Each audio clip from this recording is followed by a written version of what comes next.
Episode 18, The Missing Campfire Cows. Now in our last episode, the pet detectives went to Scotland to find the missing bagpipe-playing sheep.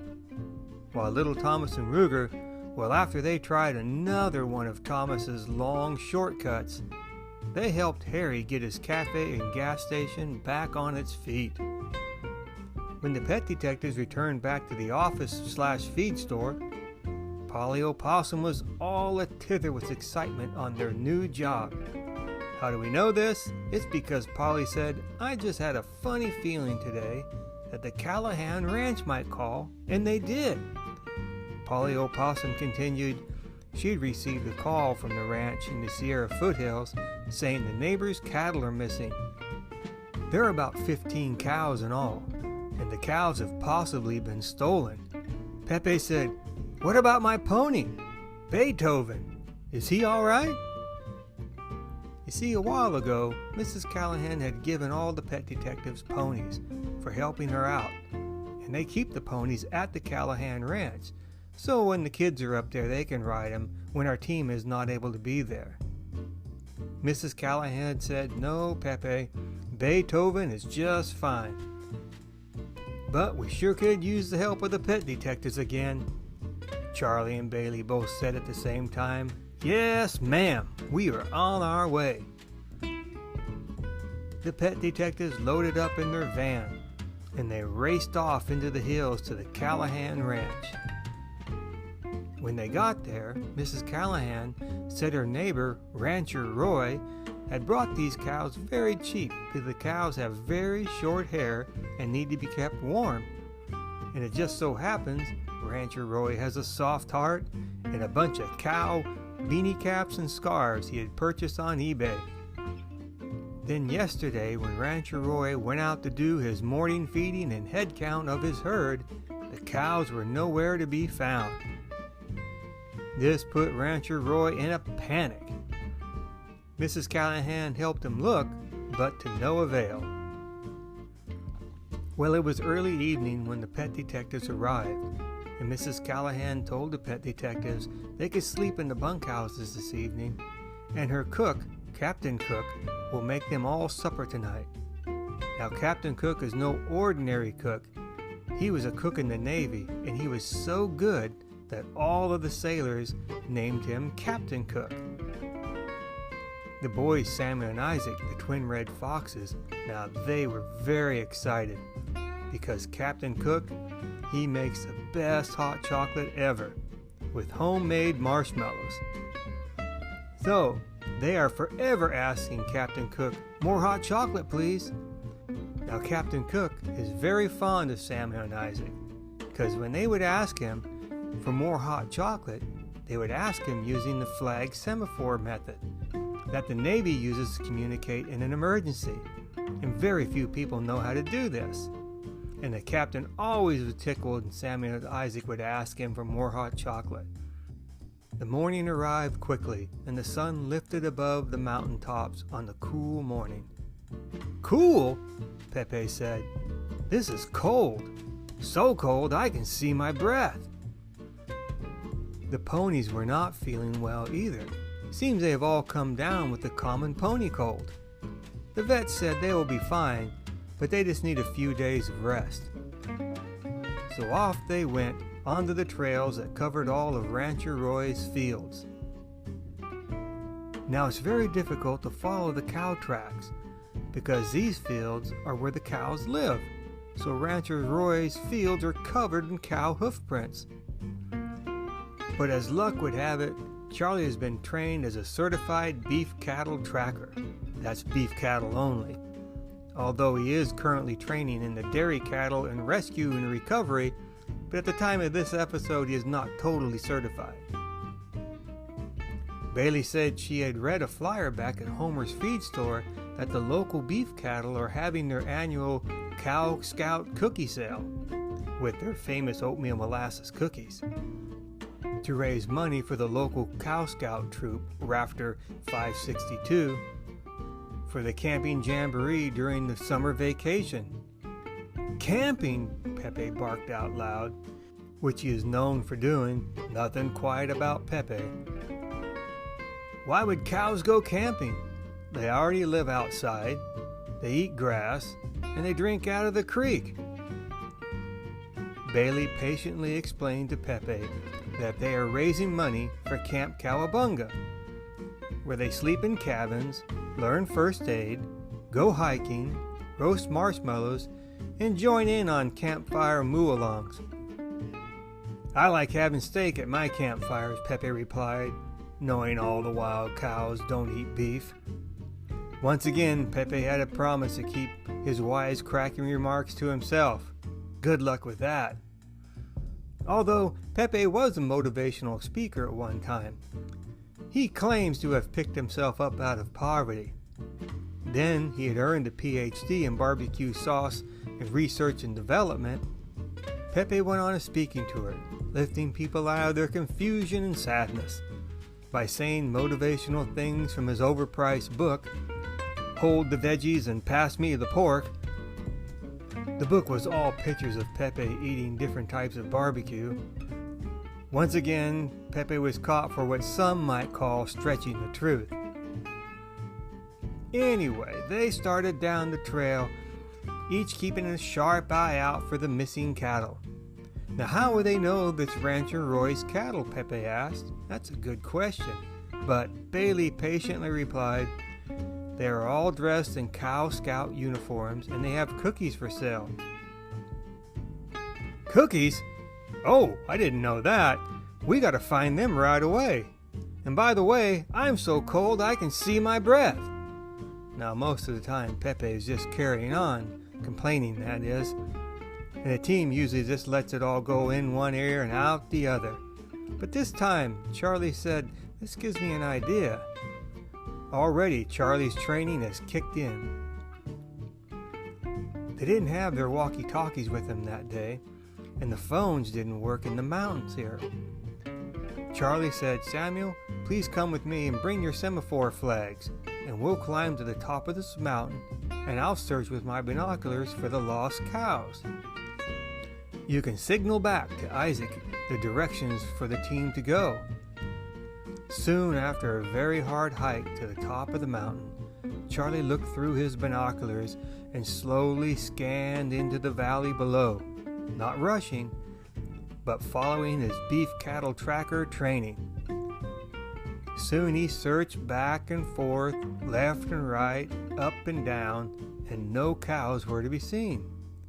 Isaac asked using his flags if Charlie has seen the cows yet. And Samuel signaled back, yes, he's still looking. Oh, well, where's little Thomas and Ruger, you ask? Well, after Hash Brown Harry's Cafe was up and going, and with his new grand reopening, they headed for home with full tummies and a full tank of gas. However, this time, Ruger was going to follow the map. He's going to use his own directions and not take one of Thomas's shortcuts. However, wherever Thomas and Ruger go, adventure is sure to follow, or they follow it. Soon Ruger realized he was lost, and he was a little embarrassed about it too. But Thomas said he knows a shortcut. Oh no, Ruger thought, but it's a better idea than what he has, which is nothing. So they took Thomas's shortcut, which was on a little country dirt road, and it just so happened to be very cold that day. After driving through the beautiful countryside with the green grass and the rolling hills, they came upon a big rig truck that said Dairy Cows on the back of his trailer, and it was broken down in the middle of an old dirt road. Thomas and Ruger never wanted to turn their backs on people who need. Asked a truck driver named Dan if they could help him in any way. He said he was in a hurry to deliver these dairy cows to the farm and to get them out of the cold, but he has a flat tire. Also, he has a bad back and he couldn't change the tire himself. No problem, Trucker Dan. Ruger and I will change that flat tire faster than a Texas weather report. Boy howdy, Thomas, now that's fast. Thomas and Ruger tried to jack up the trailer on the big rig truck and to change the tire, But with all the cows still on board, it was just too heavy, and the jack would not lift it. Well, these cows will have to be unloaded to make the trailer lighter. However, these cows are freezing cold, and they have a fear of heights, and they refuse to jump off the truck to help lighten the load. So Thomas started telling the cow bedtime stories, and he's very animated when he tells a story about a little boy lost in the woods looking for his dog. So Thomas acted out the story, and he began to talk quieter and quieter to make the cows all come to the side of the truck Thomas was on. And soon they were all up against the side of the trailer, hanging on Thomas's every word. Thomas and Ruger had a plan, and it was working. All the cows were onto the one side of the trailer, and the jack was able to lift up the truck, so Ruger could change the flat tire. Ruger could do it, but as long as Thomas kept talking. Thomas asked before they started, "What do I do if I run out of story to tell?" Ruger said, "You just do what Grandpa does. Just keep on talking." It's true, Thomas's grandpa is a natural at telling very long-winded short stories. I just warn you, it sounds funny, but it's very painful to witness. Soon Ruger had changed the tire, and Thomas wrapped up his story. The problem now is Trucker Dan is so cold he can't get back in the truck. So Ruger, having his dirt road dairy cattle beef truck driver license, said, "I got this." Ruger started down the old dirt road, but it became very, very bumpy, and the weather turned even colder. Thomas and Trucker Dan were ahead of Rawhide Ruger. That's what Ruger calls himself on the CB radio. They were doing that to make sure the road was clear for Rawhide, as he went as quickly as he could to get these freezing cows back to the dairy barn, even though it's shaking them around silly going down this very rough road. They needed to get there fast and do their afternoon milking. Thomas and Trucker Dan, they went ahead and prepared the barn for the cows so they could start milking them right away, and when Rawhide Ruger delivered them. Soon Rawhide Ruger pulled into the dairy and unloaded the cows into the barn, and Thomas and Trucker Dan and Ruger did the afternoon milking. And they found that the cows were so cold and had been shaken up so much on the ride, they didn't give regular warm milk, they gave freezing cold milk that had been shaken. And that is how the milkshake was invented. Good job, Thomas and Rawhide. Now, meanwhile, back on the mountain, Samuel signaled back to Isaac, saying Charlie is still looking. Little Colonel pointed out, since he is actually a colonel on the Cow Scout troop, the Cow Scouts' uniforms are camouflaged, and they might be impossible to spot. Oh, really? So Isaac signaled back the information to Samuel and Charlie. Charlie said, "Well, that makes sense why I can't see him." So he even more carefully scanned the valley with his binoculars, and Pepe told Isaac to tell him to hurry up. "Chop, chop, it's so cold, you can see your breath." The rest of the team finished his sentence for him, but Isaac signaled up to Samuel. Charlie said, "That Pepe, he can complain about so much. Wait a minute, he's so cold he can see his breath." So Charlie looked again into the trees, and he could see what looked like steam coming up, like cow's breath. So Charlie told Samuel, and he signaled the instructions, north by northwest by 10 degrees to the east. Great! The team headed that way, but the cows were on the move. No pun intended. Samuel signaled again, but Isaac's glasses were all fogged up and he couldn't see Samuel's instructions. So the team just described to Isaac what Samuel's signals were. And Isaac said, "No problem." He said, "Head due north." The pet detectives always work as one and help each other out in times of need. Soon the team caught up with the Cow Scout troop Rafter 562 and found they were not lost or stolen. They were just delivering orders for their Cow Scout cookies. You see, Rancher Roy's cows work part-time for Barn Dash Delivery. With Charlie and Samuel still on top of the mountain, Samuel signaled back to the ranch house where Captain Cook was watching, and he passed the news on to the others that all is well. So the Cow Scouts delivered their cookies and readied themselves for the big Cow Scout Jamboree next week. Samuel and Isaac had all the hot cocoa they wanted from their new best friend, Captain Cook.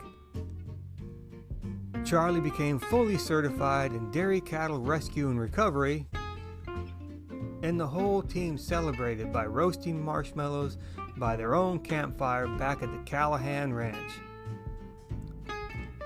All's well that ends well as long as there's campfire and hot cocoa. Now be sure and hit the like and subscribe buttons so you don't miss a moment of the Pet Detectives. Also ring that notification bell and send little Colonel a comment. Always makes him feel happy. And we'll see you next time on the Adventures of the Pet Detectives.